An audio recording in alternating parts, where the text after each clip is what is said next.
Hello everyone and welcome to yet another amazing Discord custom card contest. This time around we had a really interesting prompt. Basically we had to take any champion that currently existed in the game and then shift them to a new region that they're not originally from, and of course the choices were all done via these amazing spinning wheels basically. So as always though, if you do want to vote on these cards, please go join the Google form. It'll be in the description of this video as well as on the subreddit Discord. So you can go there, vote on which cards you think deserve to win, and we'll have the results posted in hopefully just about a week or so. I'll be posting an exact deadline on the actual form. But as always, here we go. Here is the first entry. I will also be reading out what the designer's creative process was for each of these as well. First up is Ashe. She had to be moved to Shadow Isles. The creator had this to say: Ashe's ability to frostbite the strongest enemy is kept because in my opinion, Ashe is tied to frostbite. She's literally the frost archer. Ashe as a champion exists before Freljord exists as a region. Whichever region Ashe goes, that region should be the second region to have frostbite. Luckily, Shadow Isles already has a concept similar to frostbite, and that is reducing power as fearsome support, such as Frenzied Skitterer,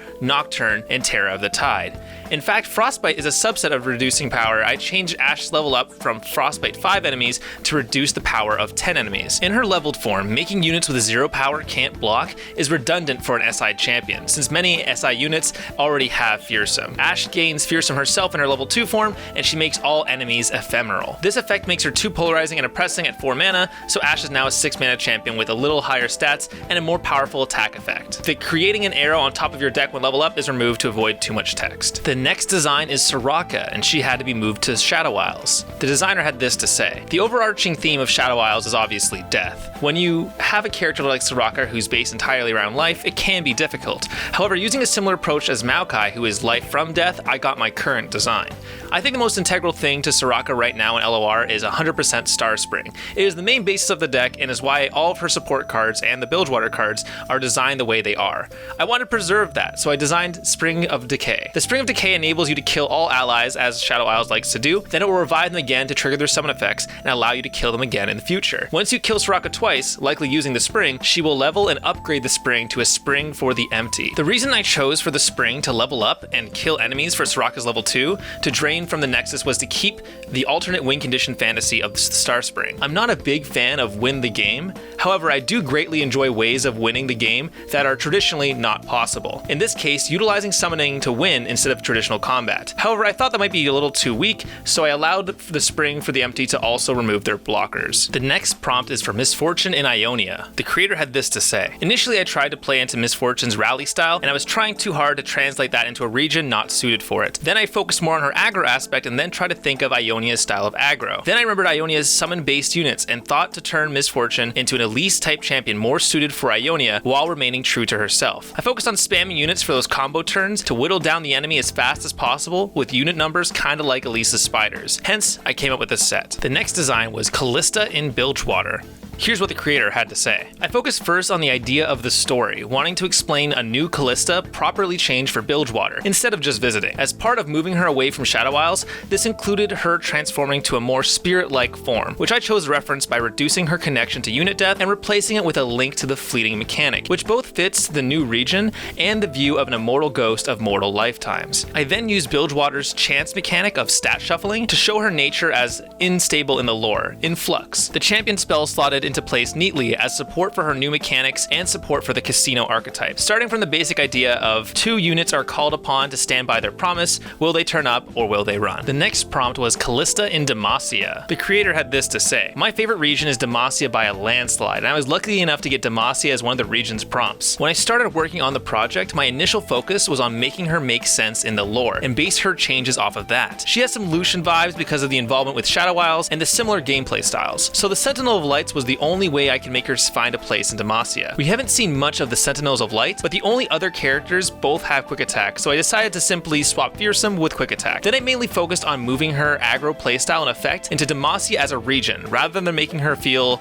super Sentinel-ish, since she wasn't going to have follower cards supporting that concept. It was very hard to keep the feel of Callista, since summoning the units felt a little like it might as well be Cythria if she was a champion, so I tried messing around with capturing dying units and then releasing them again to relate to Fate's Call from League, but even then, summoning units already felt like that spell. Ultimately, I ended up giving her the feeling of a quick kiting marksman, which was very on theme for being a sentinel as well. The next prompt was for Tryndamere in Ionia. The creator had this to say: when redesigning Tryndamere, my immediate starting point was to look at what Ionia had and what it was lacking identity-wise. After looking through the region's champions, creatures, and spells, I noticed it had an odd lack of champions and creatures that play off of mass stun and recall for a control region, and that's where I started. I bounced between making Tryndamere synergize with mass stun and mass recall, but I figured Ionia was less recall synergy, so I went down that path. Originally, I wanted to make Tryndamere a huge hitter that sees a unit death in play, but Ionia doesn't like large units, and a control deck should try to avoid death. So I decided on trying to make Tryndamere act similar to Concussive Palm, where he can be played as a spell, but is actually a unit. With his rules text, I decided reoccurring effects was a better way to go instead of stat buffs, and his champion spell was made with the inspiration from Go Get It. In the end, the whole idea of this Tryndamere was to make a champion that can allow for constant reoccurring play effects and recall synergy. The next prompt was for Karma, moving to Noxus. The creator had this to say: I knew instantly that I wanted to make Karma synergize with Riven and Ionian champions, and I also wanted to keep her signature duplication somehow. I also knew that she had to be a mid-range card with decent stats. This is what I came up with. Karma is here to spread the word of Ionia to disrupt Noxus, and she'll do that by sharing her keywords with her supported ally. This synergizes with Noxus cards like Riven, Kato, and Legion Drummer, who can grant Overwhelm and Quick Attack, as well as Ionian cards like Shen and Herald of the Spring. Her level up requires allies to get 4 unique keywords they did not start with, and while this is difficult, her level 2 pays off, granting allies a colossal bonus to their stats and allowing Karma to permanently share her keywords with allies. The next prompt was for Vi moving to Ionia. The creator had this to say: moving from P and Z to Ionia, Vi now has a bigger focus on her hand buff mechanic. Her play skill allows her to recall a unit provided that she is stronger than them. This effect was inspired by Navori Highwayman, who also has a unique incentive to be buffed from your hand,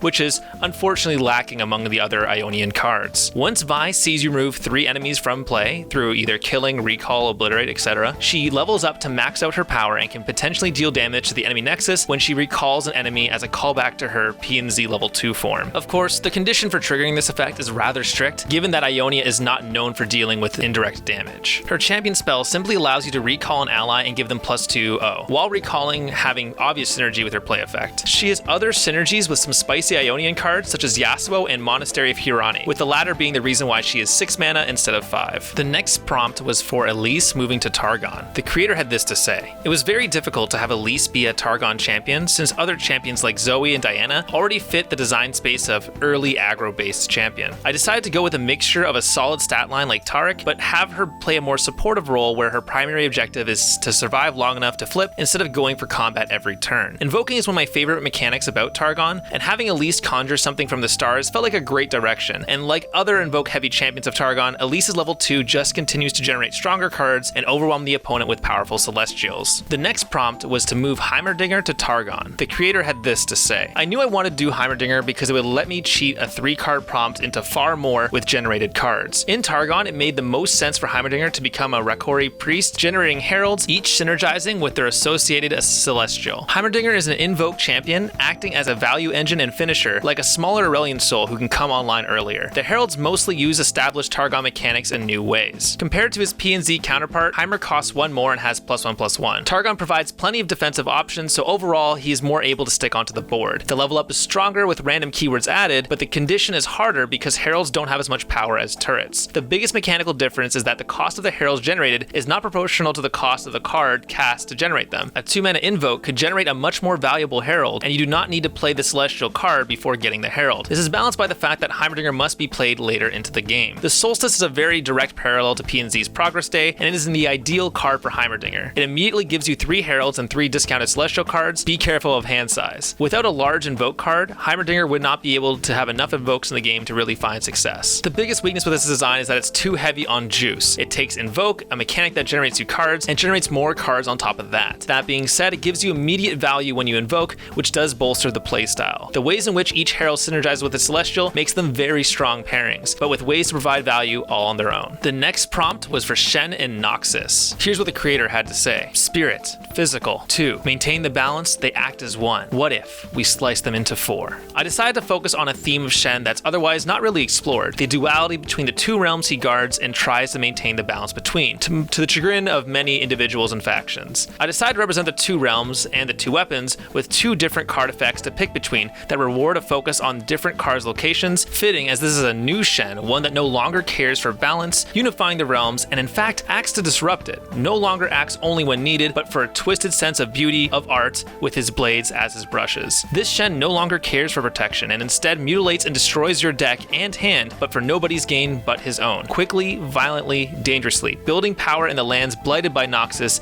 but perhaps it can pay off. The monster of the depths may revel in the destruction of the spirit briefly before the end, with a last gasp of power, and may just use the chaos to destroy your foes before the blight eats you too, and your deck, your spirit, runs out, and you, finally, are pulled under, or the opportunistic that the revel in the chaos may find their way to Ionia and Noxus and wreak their own havoc and go out with a bang before the darkness consumes them too. The next prompt was for a Heimerdinger in Freljord. Here's what the creator had to say. It's rare to see the revered inventor conducting field research personally, but rumors of a potent power source have brought him out of his lab and into the icy north. Unfortunately for him, his machines weren't built for the frigid Freljord mountains. Like the original Heimerdinger, this champion turns mana spent on spells into power on units, but instead of going wide, you're concentrating it all onto a single unit. You've got to spend your spells wisely, making sure you'll have enough to keep the Hex tank powered up each turn. Self-repair is yet another tool in Freljord's belt to keep the Hex tank in top shape as it's striking and blocking enemies. Once you've dealt enough damage, you're rewarded with an explosive level up, as well as the ability to shift into maximum overdrive. Use it to quickly build up speed again if your Hex tank gets removed, or to go all in with one final push. The next design was for a Lucian in Bilgewater. Here's what the creator had to say. The gunslinger that draws first always survives. To extend that idea into a full champion theme, I chose Bilgewater to make use of its 1-cost archetype and thus have designed a flexible gunslinger that revolves around a new signature card, Bullet. Bullets are generated whenever you play another 1-cost card with Lucian in play. They give an ally +1/+0, and they stack in hand endlessly while being 1 cost. A simple flexible spell like this enables bullets to be used in a ton of different ways. They can make your 1-cost units push more damage, enable cheap spell synergies, act as discard fodder, or you can build them up over time for a big finisher. In addition, bullets provide some degree of interactivity from your opponent, as they need to gauge how much additional power you can generate while in combat. As bullets sit in your hand instead of on the board, however, I've encouraged more liberal use of the bullets by making them discard stacks one at a time each round end. The next prompt was for a Draven in Piltover and Zaun. Here's what the creator had to say. For Draven in P&Z, I tried making him more of a spell slinger rather than just a normal attacker. I also tried to keep up his discard aspect of his axes, which created this version on Draven. The reason why I slapped augment keyword onto him is because 1, it helps Draven become stronger by using his axes, and 2, it synergizes well with P&Z, create a card mechanic. The next prompt was for a Leona in Demacia. The creator had this to say. Since you couldn't make additional cards to support your champion, I decided to focus it on a common mechanic in Demacia that could be explored in a new way. While challenger cards in Demacia have a decent amount of synergy with stuff like barrier, you've never really been motivated to build a challenger deck before. While this version of Leona is only a decent unit on its own, it gives you a potentially very powerful aura where you build your entire deck around her. Her champ spell also lets you both get a way to challenge a unit when you're unable to, and also a card that works better for more challenger units that you have. Even the Daybreak might be useful if you compare your region with Targon. There's a lot of cards and decks you might not have considered before without this card, so I hope you consider deck building with this Leona. The next prompt was for an Ionian Thresh. Here's what the creator had to say. Well, for Thresh, I wanted to give him a focus on helping allies than watching them die. So I thought about it and realized that Tom Kent is the only champion to utilize the capture mechanic, so I thought, why not give it to Thresh with this whole capturing souls theme? Of course, I can't create support cards for it, plus it wouldn't fit Ionia, so I did the next best thing. Made it so that Thresh captures allies that get recalled or killed. Then I went to try and create a level up that felt rewarding, but not overpowered. So I made it so that he buffs allies upon leveling up. I realized that keeping his original text while giving him the ability to release allies was broken, so I made it so that he can only do his thing once per ally, balancing it out a bit. As for the champion spell, I brought his W from League because it felt like a good ability to fit with his new Thresh. But having it just recall an ally was boring, so I made it so that the spell grants the ally barrier after they get recalled, making it an interesting mix of Will of Ionia and Key Barrier to me. The next prompt was for a Zed in Shadow Isles. Here's what the creator had to say. My design goal was to actualize Zed as a deadly assassin that utilizes his shadow clones to confuse and trick his targets. With Shadow Isles as my prompt region, I wanted to push this further and add in aspects of death and rebirth with his shadow shifting. The end product saw Zed become a cunning specter that wields corrupt shadow magic to keep returning from the grave until he finally finishes off his prey. In game,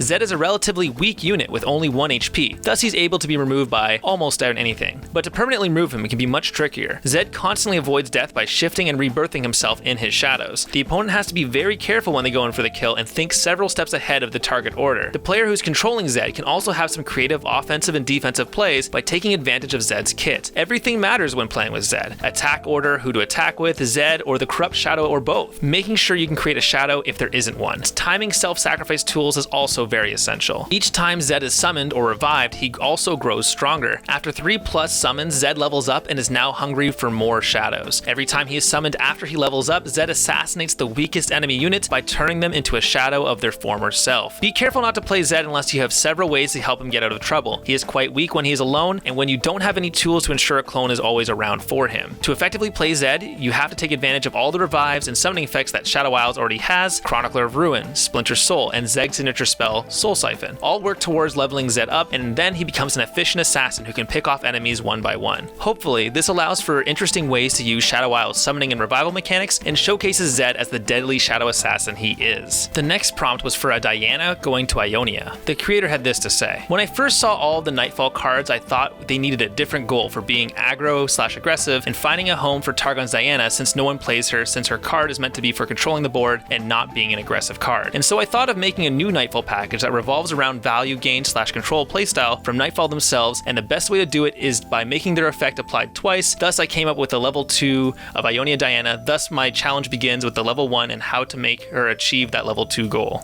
Most of Ionia's champions get their power rolling in the mid game/late game. Thus I knew I'll make this Diana level up to be achieved at that time of the game. I made her 4 mana 3/3 to make up for the huge upswing level 2 effect, and given her a quick attack trademark, also her being a 3/3 is homage to her level 2 stats from Targon. Then comes her Nightfall effect. At first her Nightfall effect was going to be something similar to Dusk Petal Dust, but to all Nightfall cards without creating the card for the effect, but I've scrapped that idea because it would make her 3 mana 3/3 with QA worth and stats. Thus I've given her a delayed 1 cost reduction, but also hinder your card draw potential to compensate the level up requirement and the stats. Also, since she is a Nightfall, she would benefit from Dusk Petal Dust to get her level up count early. As for her signature spell, I wanted to be a new healing spell for Ionia. Since it's been a long time, Ionia has gotten a healing spell and an added Nightfall effect to make up for Ionia having Nightfall cards. I figured that Ionia healing spells are designed to always be slow spells, but very powerful compared to burst healing spells. Thus, I've given her the Nightfall effect to stun, and that also opens up to other stun cards that want to benefit from this effect, but mainly this card would be beneficial to this Diana's level 2 effect and might open a powerful end goal for this Ionia Nightfalls package. The next prompt is for Nocturne to move into Freljord. Here's what the creator had to say: "I decided to go with Nocturne Freljord because it seemed like a cool concept. I like the idea of him slowly sapping away the power of your foes and strengthening himself in the process. I thought this idea would fit well with the theme of Freljord since it's the made region for power reduction. However, I wanted to try to have Nocturne capture the theme of slowly wearing down his enemies with nightmares before he overpowers him, and I think it came out alright." The next prompt is for Fizz in Shadow Isles. Here's what the creator had to say: "Shadow Isles is all about killing, draining, and ephemerals. As such, the logical route is to change Fizz's condition from spells to allies die, but additionally I wanted this Fizz to have much more synergy with his region. As such, I went with a green blade duo type of synergy, having him synergize with a high death count and synergy with self-death." The next prompt was for Yasuo to move into Bilgewater. Here's what the creator had to say: "I'm eternally frustrated by Tom Kench's crew of gambling pit fighters who are an utter appendix to Bilgewater. I wanted to create a champion that would actually tie them to their region, so turning Bilgewater Yasuo into a somewhat washed up drunk who wielded his blade as a part of Jack the Winner's gang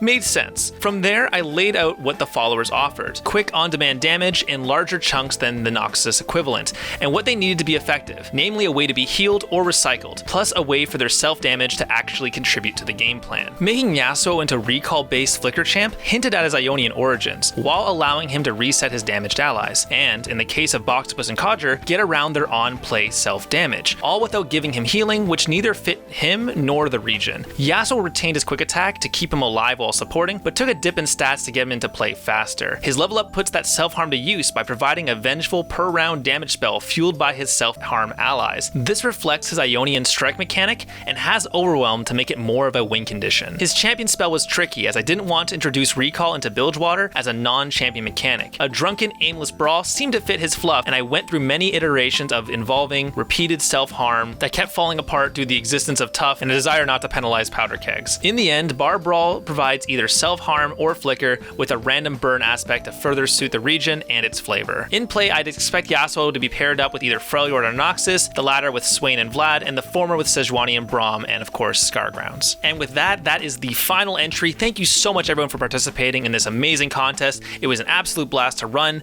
We're going to see who ends up winning this. Of course, if you want to vote, please go into the description. There will be a form there for you to go ahead and write in who you think deserves to win. And hey, if you want to come and catch the next contest, please come join the Reddit Legends of Runeterra Discord. Right there, go down to the custom section and you can go ahead and talk to us there and get ready for the next contest. Or of course, you can hit me up on my personal Discord, which is also in the description as well. And then you can ask me any questions about custom cards or just card games in general. Otherwise though, I will see you guys all in a little bit. Talk to you guys later. Peace out.